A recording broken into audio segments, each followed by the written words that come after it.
रात के तकरीबन 12 बज रहे थे जब मैं मोटरसाइकिल पर घर वापस जा रहा था। सर्दियों की रात थी, सड़क तकरीबन सुनसान थी और हल्की हल्की धुंध हर तरफ फैल रही थी।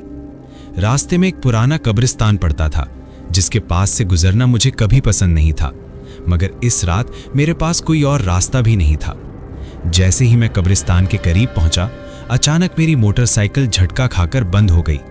मैंने हैरत से दोबारा स्टार्ट करने की कोशिश की, मगर मोटरसाइकिल जैसे जिद पर अड़ गई थी। इर्द गिर्द मुकम्मल खामोशी थी। दूर कहीं कुत्ते भौंक रहे थे और दरख्तों के पत्तों की सरसराहट अजीब सा खौफ पैदा कर रही थी। मैंने दिल मजबूत किया और मोटरसाइकिल को साइड पर खड़ा करके मोबाइल की लाइट ऑन कर ली। उसी लम्हे मेरी नजर कब्रिस्तान के अंदर पड़ी। कब्रिस्तान के दरमियान सफेद लिबास पहने एक लड़की खड़ी थी।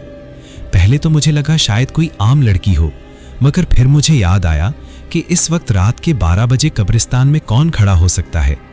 मेरी सांस तेज हो गई। वो लड़की बिल्कुल खामोश खड़ी थी, जैसे किसी का इंतजार कर रही हो। चंद लम्हों बाद वो हिली और आहिस्ता आहिस्ता मेरी तरफ चलने लगी। अब मैं उसका लिबास साफ देख सकता था। वो दुल्हन का जोड़ा था। मेरे जिस्म में जैसे सनसनी दौड़ गई।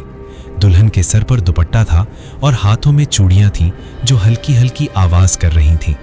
मैंने खुद से कहा, शायद कोई ड्रामा शूट हो रहा हो या किसी ने मजाक किया हो, लेकिन वहां कोई कैमरा, कोई बंदा, कोई गाड़ी नहीं थी। वो दुल्हन कब्रिस्तान के दरवाजे तक आ गई और रुक गई। मैं डर और तजस्सुस के दरमियान खड़ा था। मैंने हिम्मत करके पूछा, आप यहां क्या कर रही हैं? चंद लम्हे खामोशी रही। फिर उसने आहिस्ता से कहा, मैं इंतजार कर रही हूं। उसकी आवाज बहुत धीमी और उदास थी। मैंने पूछा, किसका इंतजार? वो आहिस्ता से बोली, अपने दूल्हे का। यह सुनकर मेरे रोंगटे खड़े हो गए। मैंने कहा, आपको शायद गलती हो रही है, यहां कोई नहीं आएगा, रात बहुत हो गई है। वो कुछ लम्हे खामोश रही, फिर आहिस्ता से कब्रिस्तान के अंदर एक कब्र की तरफ इशारा किया। वो आना था मगर नहीं आया। मैंने मोबाइल की लाइट उस कब्र की तरफ की। कब्र पर लिखा था, मरियम, वफात 12 जुलाई 2019। नीचे छोटे अल्फाज में लिखा था, इसकी मौत इसकी शादी के दिन हुई। मेरा दिल जोर जोर से धड़कने लगा। मैंने फौरन दोबारा उस लड़की की तरफ देखा। अब वो बिल्कुल मेरे करीब खड़ी थी।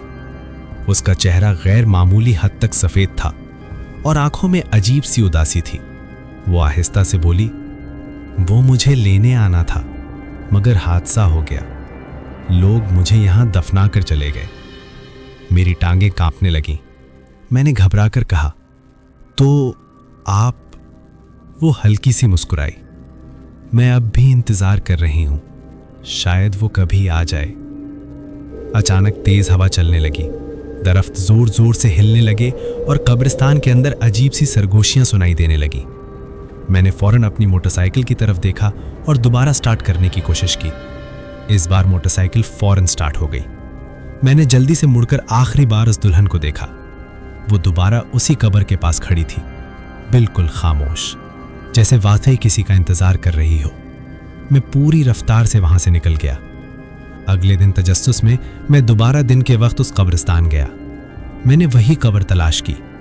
वहां वाकई वही नाम लिखा था, मरियम, वफात अपनी शादी के दिन। कब्रिस्तान के निगाहबान से जब मैंने इसके बारे में पूछा तो वो चंद लम्हे खामोश रहा, फिर आहिस्ता से बोला, बेटा, तुमने भी उसे देख लिया? मेरी सांस रुक गई। मैंने पूछा, क्या मतलब? वो बोला, कई लोग कहते हैं कि आधी रात के बाद एक दुल्हन यहां खड़ी नजर आती है। वो कहती है कि वो अपने दूल्हे का इंतजार कर रही है। ये सुनकर मेरे जिस्म में सर्द लहर दौड़ गई। मैंने फौरन कब्रिस्तान से निकलना ही बेहतर समझा। लेकिन आज भी जब कभी मैं इस सड़क से गुजरता हूं तो मुझे ऐसा लगता है जैसे कब्रिस्तान के अंदर से कोई खामोशी से मुझे देख रहा है।